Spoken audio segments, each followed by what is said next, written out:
તો હાલો મારા મિત્રો, તમને લઈ જાઉં શક્કરબાગ જોવા. તો ચાલો આપણે જઈએ શક્કરબાગ. શક્કરબાગ બાજુ આપણે જઈ તો રહ્યા છીએ, પણ અહીંયાના રસ્તા બાપરે બાપ, હું તમને બતાવું મિત્રો. તમે જોવો કે અહીંયા જો તમે કેટલી ધૂળ છે.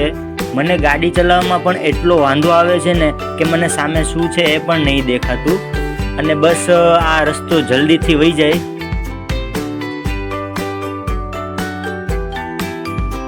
खूबसूरत नज़ारा गिरनार का आप देखिए गाइस. કેટલું મસ્ત વાતાવરણ છે આજે, અને થોડો તડકો પણ છે, તેના લીધે પણ થોડું તો ચાલે.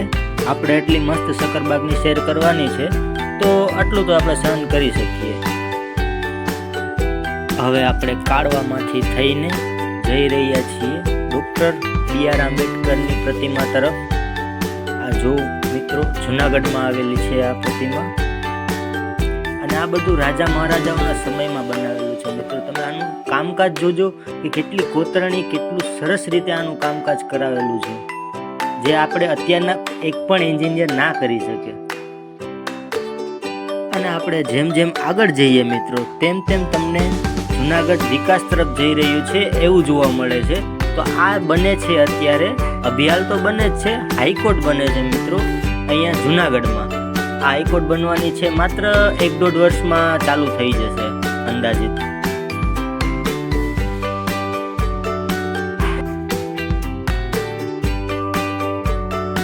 તો મિત્રો, તમને કદાચ જાણ નહીં હોય, પણ માત્ર આગ્રામાં જ તાજમહેલ આવેલો છે એવું નથી. જૂનાગઢમાં પણ એક તાજમહેલ આવેલો છે મિત્રો. તે તાજમહેલ જેટલો જ ભવ્ય અને અતિ સુંદર છે મિત્રો, અને તેનું નામ મોહબ્બત મકબરો કહેવામાં આવે છે. તમને એની હું ખૂબસૂરતી દેખાડું મિત્રો, તો તમે જોઈ શકો છો. આનું નામ છે મોહબ્બત મકબરો. જૂના સમયમાં જૂનાગઢના રાજા મહારાજાઓએ આનું આવિષ્કાર કરવામાં આવેલું હતું, અને આ એક્ઝેક્ટ કોર્ટની સામે આવેલું છે મિત્રો. તો આ અમારી જૂનાગઢની કોર્ટ છે, તમે જોઈ રહ્યા છો. તો બસ આ જ રીતે તમને અમારી સફરમાં સાથે લઈને જઈ રહ્યા છીએ.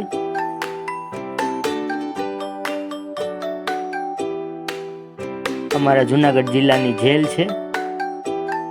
ખરેખર આપણી આતુરતાનો અંત આવી ગયેલો છે મિત્રો, અને આપણે હવે થોડીક ક્ષણોમાં શક્કરબાગ પહોંચવા જઈ રહ્યા છીએ. અને આપણે શક્કરબાગ પહોંચ્યા છીએ, અને હજી હાઈવે પર છીએ, અને આપણે હાઈવે પરથી નીચે આજે સામે દેખાઈ રહ્યું છે એ શક્કરબાગ છે. અહીંયા તમારે પાર્કિંગ ફીસ દઈએ અને 4 વ્હીલ અથવા 2 વ્હીલ અહીં પાર્ક કરવાની. હવે તમને એશિયાન્ટિક લાયન એટલે કે ગીરના હાવજની અને હિપોપોટેમસ જે વિશાળકાય છે, જે જોવામાં ગમ્ય છે, તો તમે જોજો. અને મોર તો તમે જોયેલા જ હશે, પણ તમને સફેદ મોર અને અતરંગી એવા કલરના પશુ પક્ષીઓ અને વન્ય પ્રાણીઓના દર્શન કરાવીશ મિત્રો. હવે અમે જઈ રહ્યા છીએ ટિકિટ બારી તરફ.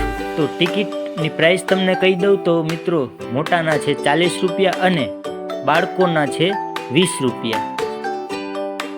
વન્ય પ્રાણી, વન્ય જીવો અને સિંહ દર્શન તમને નેક્સ્ટ પાર્ટમાં કરાવીશ. તો મિત્રો જોડાયેલા રહો, અને લાઈક, શેર અને સબસ્ક્રાઈબ કરો અમારી ચેનલને મિત્રો.